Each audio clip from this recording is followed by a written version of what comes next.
What's up, YouTube? You know what? Fuck it. Y'all already know why I'm here. Ain't no point doing no intro. Y'all know what y'all clicked on. Y'all know y'all came in. Y'all know what it is. Um, the Texans. If you didn't know, the Texans stupidly, foolishly have just traded Jadeveon Clowney to the Seattle Seahawks for two linebackers and an edge rusher and a third round pick. Um, Now I know a lot of people right now. I'm not gonna be with everybody else right now. Everybody else I know probably all right now on the fuck Bill O'Briens and trash Bill O'Briens and fire Bill O'Briens and the Bill O'Brien bashing. And don't get it twisted. It is warranted. It is very warranted, but it's slightly misguided. And I'm about to explain why. Because at the end of the day, he's the one who pulled the trigger on the trade. But this is a long time coming of mistake after mistake. This is just another part of the list of mistake after mistake after mistake by this franchise. And this is an organizational problem, not just a Bill O'Brien problem.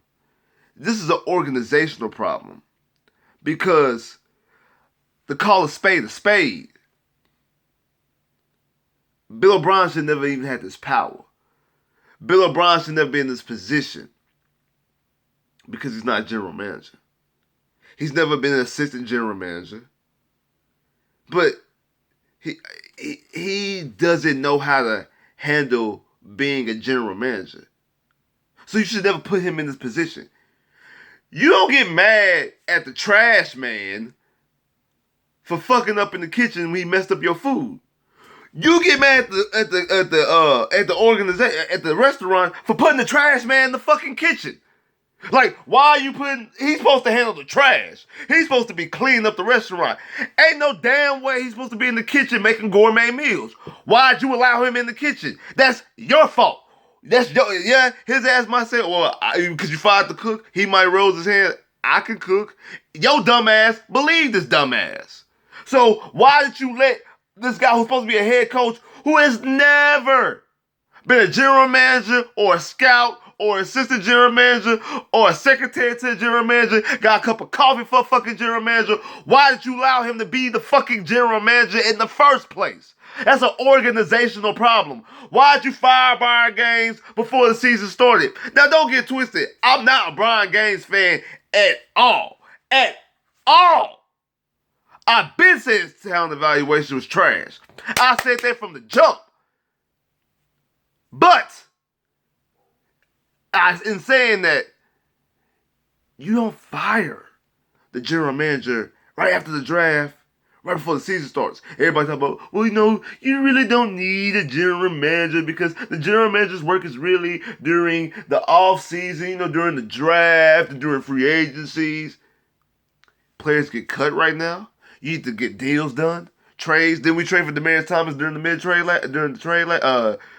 before the trade deadline last year. Stuff like that. Not to mention, you were in a Clowney situation because at the time that you fired Brian Gaines, Clowney could still sign the extension. You could still trade Clowney before July 15th and had a bigger value for him because a team could negotiate a long-term deal for him. And it won't just be a one-year rental or taking a chance that it being a one-year rental. That's your fault. Why'd you fire, again, y'all thought y'all was going to get Nick Casterio.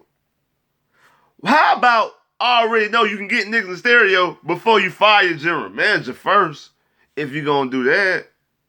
Or just fucking wait and hire Nick Casterio in the what you call it?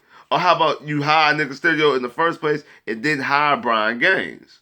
How about that? Okay, but we're gonna rewind a little bit because we're gonna rewind some. The Texans have completely been shooting themselves in the foot for years, putting themselves in this position. I always been talking about how you need secondary help. How we talk about offensive line help. How about this? You let Ben Jones walk, you let Brandon Brooks walk. Now I know that was under Rick Smith. But according to Bill O'Brien had issues with Brandon Brooks. I don't know. I think Ben Jones just went and got a bag. Same thing with Bouye. Bouye just went and got back, and I've been blaming Rick Smith for that. That's one of the reasons why I finally got on the okay, cool, let Rick go, because that was stupid to let AJ just walk for free. Y'all should at least franchise tag them at the very least. But then the Dwayne Brown. Now, that Dwayne Brown situation is completely out of everybody's hands outside Dwayne Brown and Bob McNair's hands. Everybody else. We can't blame Rick Smith. We can't blame Bill O'Brien. We can't blame Cal. We can't blame Nick Casterio. We can't blame Brian Gaines. We can't blame nobody in this situation but Bob McNair and Dwayne Brown. Dwayne Brown, hold out. He won the contract. He wanted to sign the contract. Bob McNair don't want to give him a contract extension because one, I don't trust you because you failed a substance, you see the substance abuse violation, even though he went to Mexico, ate the burger, and had the receipts. NFL took the suspension back, but he still felt like he really didn't trust him. This is out Dwayne Brown's mouth. Dwayne Brown said this. Then also the whole holding up the fist in the Patriots game. After the game, he called Dwayne to his office. They talked about it. They didn't really work it out. They just agreed to disagree. They was coming from two sides of the spectrum. They just agreed to disagree. So then when the contract situation up, he don't want to pay you behind that. So now you mad, so now you holding out. Then the whole inmates run the asylum comment come out. Dwayne Brown's at the forefront. He's putting his name on. Most of the time on ESPN or anybody, they always say unnamed source or inside source or player this or player that. They never put nobody's name on it. Dwayne Brown put his name on it. They were saying Dwayne Brown said this about Bob Burnett. But Dwayne Brown said this. Dwayne Brown said we gonna do this. We gonna take the cows out there. We gonna do this. Like Dwayne Brown was forcing his way out because he ain't like how Bob McNair was handling him. Bob McNair didn't like the whole situation about him holding up the fist and all that type of stuff. So it was those two butting heads. And that's the reason why you lost your left tackle. So to make a long story short, you lost your left tackle, who is a damn good left tackle at that, because he held up a fist 2 years ago. That's the real reason why Dwayne Brown is not Texan. It's the real reason why Dwayne Brown is not. It's not mismanaging from a general manager standpoint. Him and Bill O'Brien getting into it. It was none of that. It was nobody. It was nobody's fault but those two. Because the old stubbornness of Bob McNair and Dwayne Brown bumping the system. He bucking the system. So hey, I mean, truth be told, if the person who runs your company, wherever you work at, your job, the owner of the company you work at, and you vocal about the person owning the company, 9 times out of 10, he gonna fire you. He gonna find a way to get rid of you. But it should never even got to that point. It should never got to that point to begin with. Especially if you're running football and you just drafted your franchise quarterback, who you knew that's your franchise quarterback from his first start against the Bengals and the second start against the Patriots. He's been any quarterback that's ever stepped foot for the Texans. We need to protect him, especially after the first game against Jacksonville when we allowed 10 sacks in that fucking game. We need to do all calls. Hey, man, give Dwayne Brown some money. Fuck it. We got to protect this kid here. Nope. No, we gonna stand on our grounds. Okay, cool. Live by the sword, you die by the fucking sword. That's it. Like, you gonna stay on your two grounds behind that, and you're gonna get the offense line is gonna be trash, and you're gonna get your quarterback beat the shit out of. And that's what the fuck is going on. So, okay, so now you got right there wrong. So now you need a left tackle. Okay? So now we're gonna go to Brian Gaines' era, because Rick Smith, had to step down. So you're gonna go to the Brian Gaines era. And your franchise tag Clowney because you can't come up with a contract agreement. So people are in there, well, we should have traded Clowney back then because of what we got so low for him. That's not Bill O'Brien's decision because Bill O'Brien wasn't the general manager at the time. That was Brian Gaines. Brian Gaines didn't do that.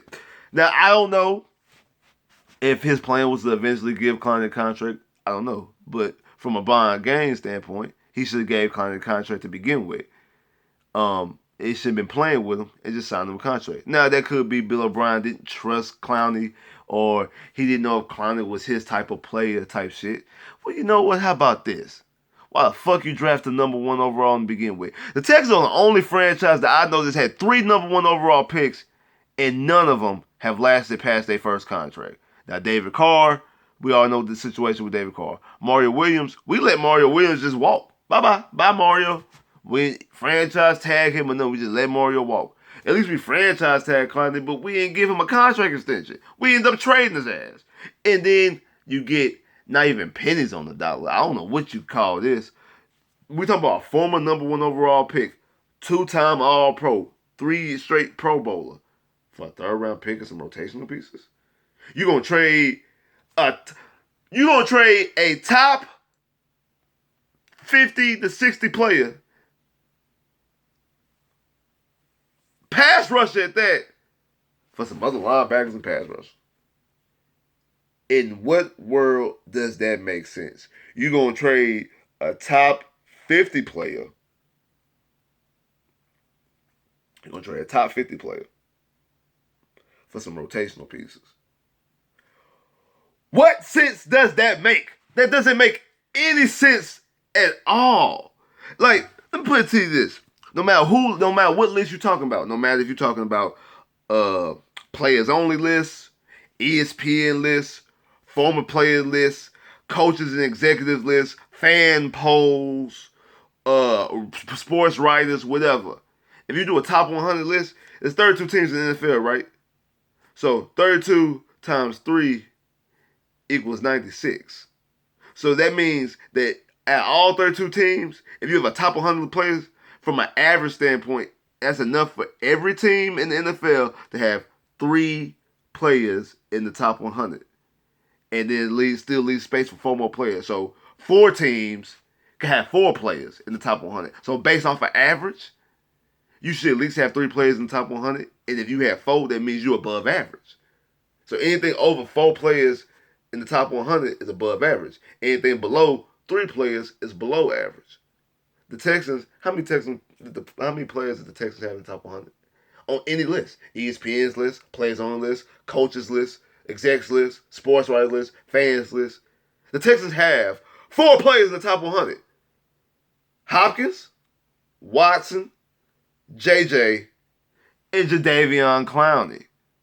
No matter how you stretch it, no matter if he was player 1 or player 99, you had 4 players, you was above average. So you take a top 100 player on everybody's list. No matter if no matter if ESPN had them 41, no matter if the players had them 62, no matter if the fans had them 23rd, no matter if the execs had them 88, no matter if the sports writers had him 75, he's still a fucking top 100 player, and you trade him for a 3rd round pick and some rotational places. You know why? Because you don't have a real, legitimate fucking general manager. That's just it. That's just like I said in the beginning. Call a spade a spade. I said in my last video that we got to the point, because the disrespect is apparent, we got to the point that you're just going to have to trade Clowney. I don't want to trade Clowney, but you're going to have to trade him. And I even came to the realization you're probably not even going to get the value that you want. But you do need to protect Deshaun Watson at all costs. But when they start talking about a 1st round pick and Clowney and even Bernard McKinney and maybe even another 1st round pick to the Dolphins for Larry Tunsil, something like that's a no-go. No. Like a smart person, we are going to bash Bill O'Brien because a smart person, nah, listen to him. We need a left tackle to protect Deshaun. If you ain't going to give me a left tackle straight up, that's a no-go. We have a top 100 player. Hey, Clowney, I ain't going to lie to you. We tried to get a left tackle. Dolphins don't want you.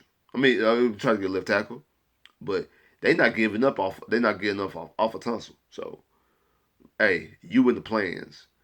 We'll talk to him like a man. I'm be completely honest with you. Hey, we don't sugarcoat nothing. Talk to him like a man. That's what we did. You don't want to go Miami. Miami talking about they want this, that, this, and we nah. Like it's strictly about protecting Deshaun, but we not about to get fleeced. I'm not about to get fleeced. So nah, you in the plans, and we gonna hash this out. Come out there and let Klein go out there and wreck and eat. And if he wreck and eat, you deal with that, in March. If he don't, you deal with that in March. But you don't trade him just for the sake of getting rid of him. You trade him for a third round pick. Like, in this back to saying, like, you don't let the garbage man in the kitchen to cook. Like, he got too much on this play already. He barely know. He don't even know how to call a timeout when it's time to call a timeout. And you gonna let this man, like, you gonna let him be the general manager and the head coach. He gotta do cuts in coaching mode. He gotta make up a game plan. He gotta decide who he wanna keep on the roster, who he don't wanna keep on the roster, who he gonna cut, who he not gonna cut, who gonna start, who not gonna start. And now he gotta handle this Jadeveon Clowney trade too, and not get fleeced. He was gonna get taken advantage of because they don't respect him because he doesn't have any pelts on the wall. He's not a legitimate general manager. So you were already starting behind the horse anyway. You was already in a negative situation because of the person you had negotiating the deal. Because you got people talking about the Duke Johnson trade that the Texans might have gave it up too much because, especially with Lamar Miller going down, that Duke Johnson, more than likely that Duke Johnson is going to be a third round pick. So you basically just got that third round pick back. So you're basically saying, so really, in all likelihood, the Texans just traded Jadeveon Clowney for Duke Johnson. That's really what happened. If you think about it, because they spent a fourth round pick that could be a third round pick. It could be a third round pick if Duke Johnson plays more than 10 games. When Lamar Miller gets hurt, Duke Johnson more likely will start 10 games.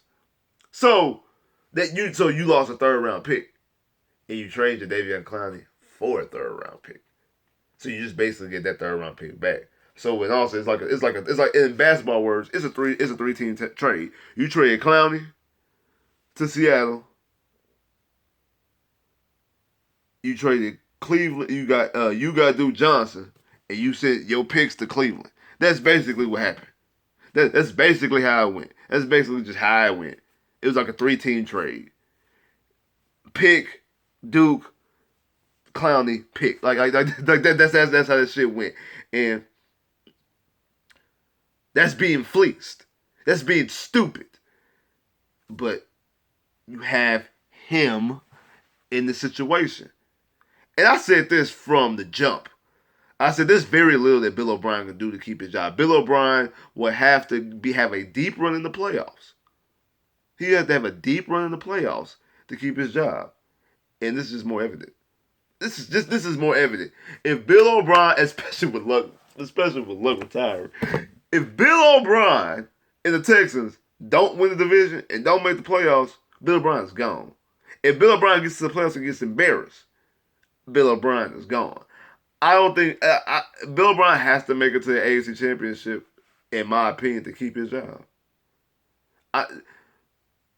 What happens in the regular season doesn't matter except for getting to the playoffs. Now, just get to the playoffs. No matter. I don't care if the Texans go 15-1. They get blown out or lose the divisional game as soon as they play. In my opinion, Bill O'Brien should be gone. In my personal opinion, because he hasn't. I want to like him as a coach. I truly want to. But the things that are being done, like I said, a lot of it is out of his control. A lot of stuff he's doing, he's making up for other people's mistakes. But you still didn't make a mistake. You didn't even get a left tackle. You didn't even. What about Trent Williams? What about that? You gonna try out Matt fucking Khalil to protect Deshaun Watson? This is so stupid. Might be the worst trade I've seen. Because Dwayne Brown got traded for a third round pick. No, Dwayne Brown got traded for a second round pick. And a third round. He got traded for a second and a third. But Dwayne Brown was like 28, 29 years old.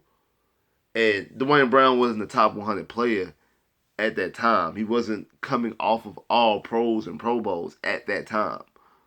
Clowney is only 26 years old.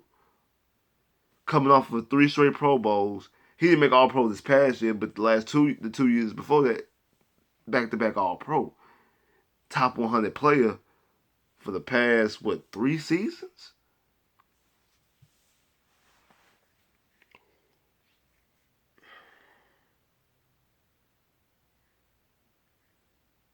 makes absolutely zero sense. Zero. Zero. I know you fellas know my name, man. Makes zero sense. Zero. This type of trade. This type of trade makes no sense. And you wonder why teams like Cowboy fans and Steeler fans and Patriot fans and shit, even fans in our own division, Colts, Jags, Titans, laugh at us. Y'all ain't gonna do shit. We had somebody to actually respect in Deshaun and JJ and Hop. But they really don't respect us because of the front office, because of this organization. And that's why I say it's bigger than Bill O'Brien. This is an organizational problem. This is an organizational problem, how this organization has been ran for the past 17 years. Y'all still act like a fucking expansion team. Newsflash. We're way past that. We're way past an expansion team. But your mentality is not. You that little brother that ain't gonna never grow up. You that little brother that's gonna stay in big brother's shadow because you yourself don't realize what the fuck you have. And don't realize to stand up and stand on your own 10 toes. Stand down. 10 toes down. Straight up. You don't realize that. You don't know how to do that. And because of that, you'll never win a damn thing. Like, share, subscribe if you haven't. Comment below if you haven't. Click that bell, get more videos, man. Just makes no damn sense. Makes no damn sense.